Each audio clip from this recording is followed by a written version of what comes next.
नमस्कार दोस्तों, AMC classes में आप लोगों का स्वागत है। पिछले क्लासों में हमने देखा था कि विभिन्न आधारों पर यानी 5 स्टेप से हम 5 आधारों पर संसाधन के प्रकार किस प्रकार से होते थे और उसको हम पूर्ण रूप से डिफाइन किए हैं, जो आप पिछले क्लासों में देख सकते हैं। जो इसका प्लेलिस्ट है क्लास 10th का, BSc क्लास 10th ज्योग्राफी का, तो उसमें आप देख सकते हैं। पूरा एक एक करके क्लास को हम बताए हैं। अगला है हमारा संसाधन नियोजन, रिसोर्सेज प्लानिंग। आज का मेरा टॉपिक है क्या होता है संसाधन नियोजन। तो संसाधन नियोजन का तात्पर्य देश के उपलब्ध संसाधनों का सदुपयोग कर, यानी देश में जितने भी संसाधन उपलब्ध हैं उन सभी संसाधनों का हम अच्छा उपयोग करके, सदुपयोग मतलब अच्छे से उपयोग करके क्या कर सकते हैं, सदुपयोग कर राष्ट्र के विकास की उन्नति का मार्ग प्रशस्त किया जा सकता है। यानी राष्ट्र के विकास के बारे में या राष्ट्र के विकास के जो उन्नति होता है उसके लिए मार्ग को हम प्रशस्त कर सकते हैं। तो ऐसे ही क्या कहलाता है, वही कहलाता है संसाधन नियोजन। यह एक जटिल प्रक्रिया है। संसाधन नियोजन ये क्या है, जटिल प्रक्रिया है। ठीक है, अगला देखते हैं कि संसाधन नियोजन निम्नलिखित चरणों में बात कर संसाधन नियोजन किया जा सकता है। तो देखिए किन किन चरणों पर हम बात करके संसाधन नियोजन को हम कर सकते हैं। सबसे पहले तो हम समझ गए कि संसाधन नियोजन क्या होता है।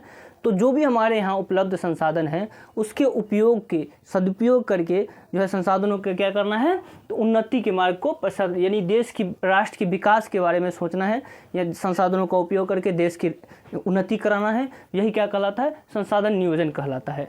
अगला है तो संसाधन नियोजन जो है निम्नलिखित चरणों पर बात करके हम कर सकते हैं। तो कौन कौन सा है, देश के विभिन्न भागों में संसाधनों का पता लगाने के लिए सर्वेक्षण करना। सबसे पहले हम क्या करेंगे, तो देश के विभिन्न भागों में कौन कौन से संसाधन कहाँ पाए जाते हैं, उसका सदुपयोग किस तरीके से किया जा सकता है, इन सब के बारे में हम पता लगाएंगे। जैसे कि हम समझ सकते हैं कि अभी हमें राजस्थान में जो है सो वर्षा की कमी होती है, वहाँ पर वर्षा जल का जो है संसाधन कमी है, लेकिन बहुत सारी ऐसे संसाधन हैं जो वहाँ पर उपलब्ध होते हैं। जैसे कि आप समझिए कि सोलर पैनल यदि पूरे मतलब जो है सो राजस्थान में, क्योंकि धूप वहाँ पर बहुत ज़्यादा मात्रा में होता है, तो इस तरीके से हम विभिन्न भागों का हम पता लगा करके उसका जो है संसाधनों का जो है जो उस समय उपलब्ध होते हैं वहाँ पर सही ढंग से उसका जो है सो पालन करें, तो वहाँ पर क्या हो सकता है, हमारे देश की उन्नति का यानी राष्ट्र का विकास किया जा सकता है। तो इस तरीके से हम अलग अलग जितने भी संसाधन है उसका पता लगा करके या सर्वेक्षण करना सबसे पहला काम। दूसरा, सर्वेक्षण के बाद मानचित्र तैयार करना और विभिन्न आधारों का मापन करना।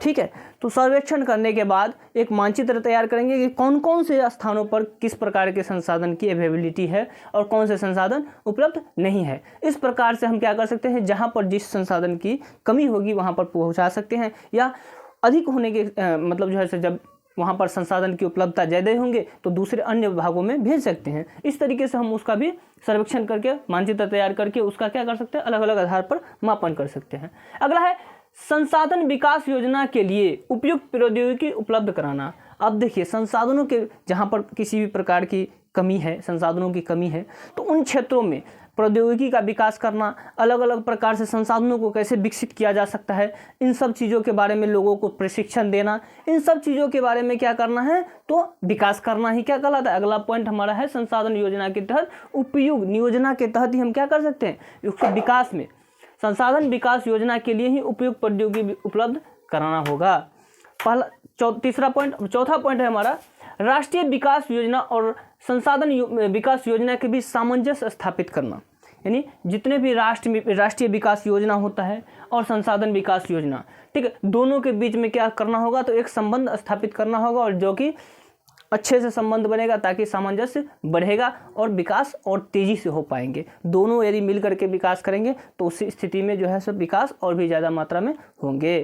तो इस तरीके से हम ये दोनों को जो है एक करके दोनों के बीच में एक अच्छा संबंध बना करके चलना होगा। चलिए आगे देखते हैं। अगला हम देखते हैं कि संसाधन संरक्षण क्या होता है, कंजर्वेशन ऑफ रिसोर्सेज। तो संसाधन संरक्षण का तात्पर्य संसाधनों का उपयोग करते हुए बचाना है।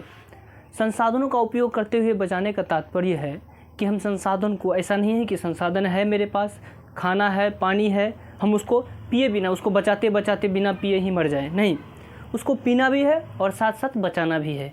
मतलब पीते हुए या खाना खाते हुए भी उसको बचाना, यानी बर्बाद नहीं करना है। तो संसाधन को उपयोग करते हुए बचाना ही क्या कहलाएगा, संसाधन संरक्षण। अर्थात में कह सकते हैं कि संसाधनों के बर्बाद होने से बचाना है। वास्तव में संसाधनों का नियोजन एवं विवेकपूर्ण उपयोग करना संसाधन संरक्षण कहलाता है। वास्तव में हम कह सकते हैं कि संसाधनों का नियोजन यानी पता लगा करके उसके उपयोग के द्वारा क्या कर सकते हैं, देश के राष्ट्र के विकास कर सकते हैं।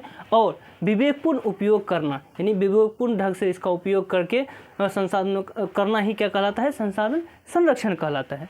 संसाधन के संरक्षण के लिए राष्ट्रीय एवं अंतर्राष्ट्रीय स्तर पर अनेक प्रयास किए गए हैं। मतलब राष्ट्रीय स्तर पर भी और अंतर्राष्ट्रीय स्तर पर भी अनेक प्रयास किए गए हैं। इसके लिए सम्मेलन भी किए हुए हैं। इसके लिए बहुत सारे सम्मेलन भी हुए हैं, जिनमें से प्रथम पृथ्वी सम्मेलन, द्वितीय पृथ्वी सम्मेलन, तृतीय पृथ्वी सम्मेलन, क्योटो सम्मेलन, ठीक है, जलवायु सम्मेलन, इस तरह के बहुत सारे सम्मेलन हुए हैं जिनको हम अगले क्लास में पढ़ेंगे।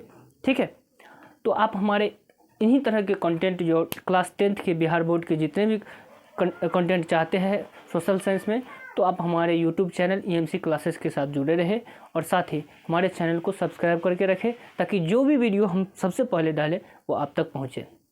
Thanks for watching. धन्यवाद।